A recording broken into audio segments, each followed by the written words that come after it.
Assalamualaikum warahmatullahi wabarakatuh.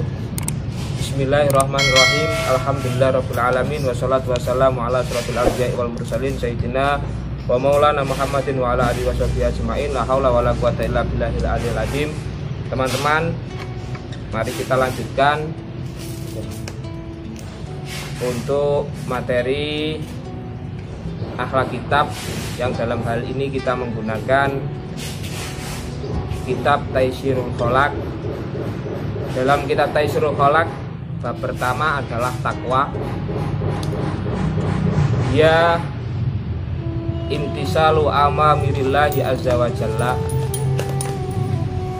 Adapun takwa adalah mengikuti perintah-perintah Allah, wajibina bunawahihi sirron wa alaniyatan, dan menjauhi larangan-larangan Allah, baik itu sendiri ataupun bersama orangnya.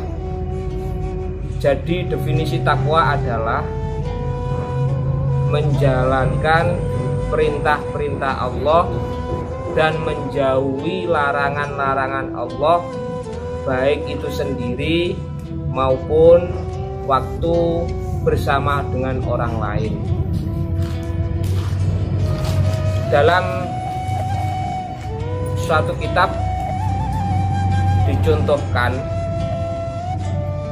bahwasanya ada seorang ahli ibadah yang bernama Hamid Al-Lafaf.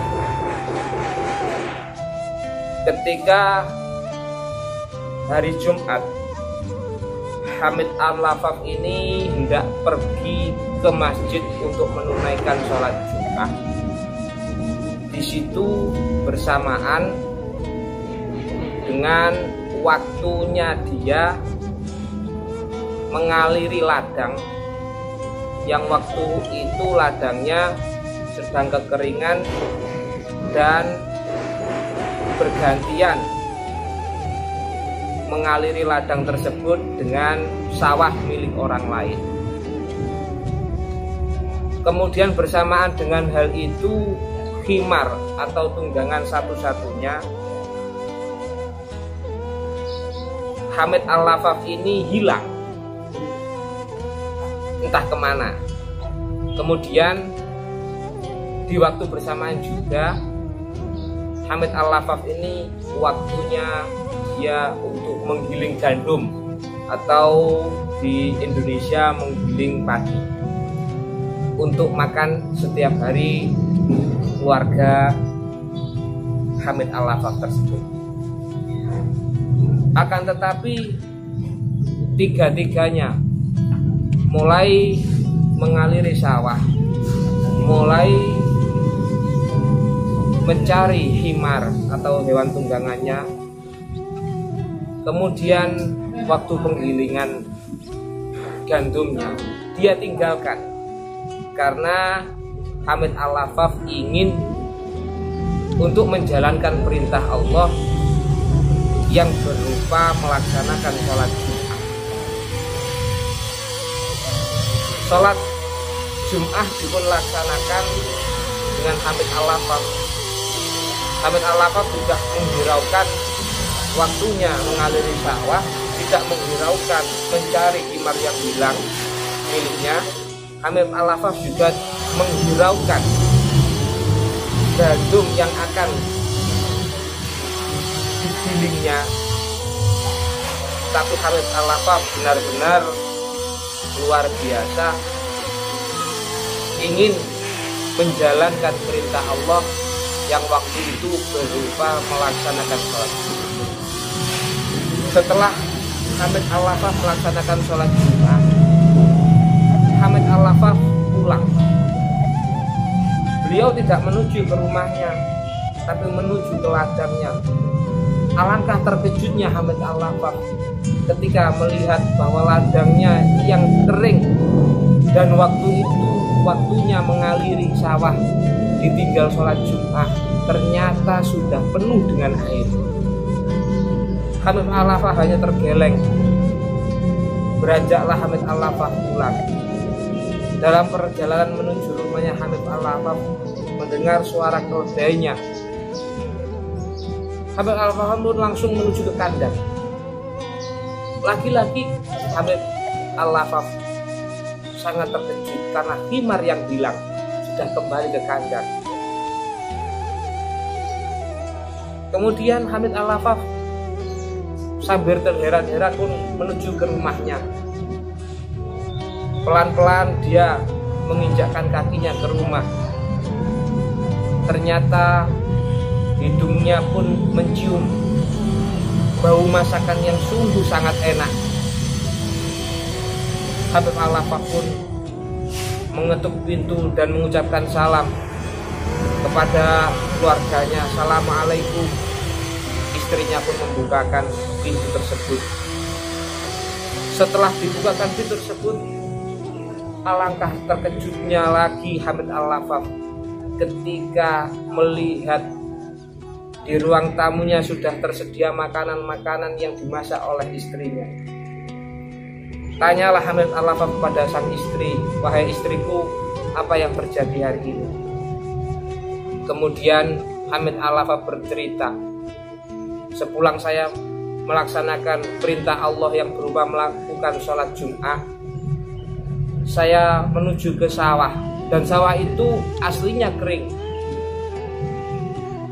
Giliran kita untuk mengalir sawah, saya tinggal untuk melaksanakan sholat Jumat.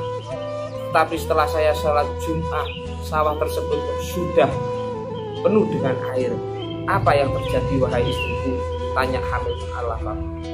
Kemudian istri Hamid Al-Lafaf pun menjawab, "Wahai suamiku, tadi ketika giliran tetangga sawah kita untuk mengaliri air ke sawahnya, dia tidak melaksanakan sholat Jumat. Dia menunggu sawahnya untuk mengaliri sawahnya karena sudah gilirannya. Akan tetapi sawah yang dialirinya itu ternyata ada lubang, yang mana lubang tersebut dibuat jalan air untuk menuju ke sawah kita, dan akhirnya sawah kita pun penuh dengan air." Hamid Al-Lafaf pun menanyakan perkara yang kedua, yaitu bagaimana cerita himar itu kembali kepada tempatnya. Kemudian istrinya pun menjawab, "Wahai suamiku, ketika tadi orang-orang melaksanakan sholat Jumat, pintu rumah kita diketuk. Entah itu siapa yang mengetuk. Ketika saya buka pintu tersebut, ternyata himar kita sudah ada di depan rumah. Dan jauh dari sana ada seekor singa yang menggiring himar kita. Kemudian saya buka kandang daripada himar tersebut, dan himar itu pun masuk ke kandang kita."